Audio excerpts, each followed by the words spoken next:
We still do a fair amount of water access. We just may or may not show it on some of the videos. Sure. You know, if we're hunting a big reservoir with landmarks in the background, we can't film that. Otherwise, you know, a lot of people will be able to figure out exactly where we're at. And I'm all for getting people in the woods, but I don't want to hotspot a specific area. So we still use water access an awful lot. If you haven't seen it that much, it's just because we may omit that from a video just to keep that area from getting, you know, from hotspotting the area, if you will. But yeah, access is a huge deal. And one thing I'm always looking at is the conditions. So whenever you're accessing a bedding area, as you guys know, you might scout 10 bedding areas and one of them works great for access. And the rest of them, there's little wrinkles here or there that you got to think your way around somehow.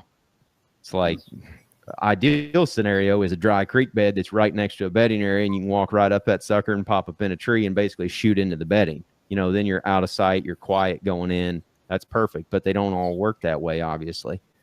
And some of the more what I would call sensitive bedding areas where you've got to go through and really blow out a lot of deer, or you just have to go in on flat ground and you have to basically sacrifice a portion of that bedding area to get where you need to be to kill the deer. I'll watch the conditions and wait until it's wet and windy and go in for a morning hunt, or go in the middle of the day when the day winds are real high. Access is a pain when it's real calm and it's crunchy. It's like you got to go so slow when you get in tight. You could make it a mile back there in 30 minutes and then 20 yards in an hour. It's so much. And to get two guys in a tree, then it becomes even more difficult. So I'm always watching conditions. I love that wet, windy conditions.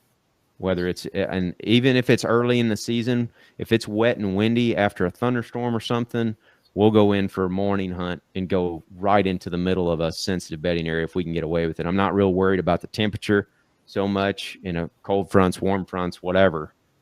But if we get those conditions, then it's game on.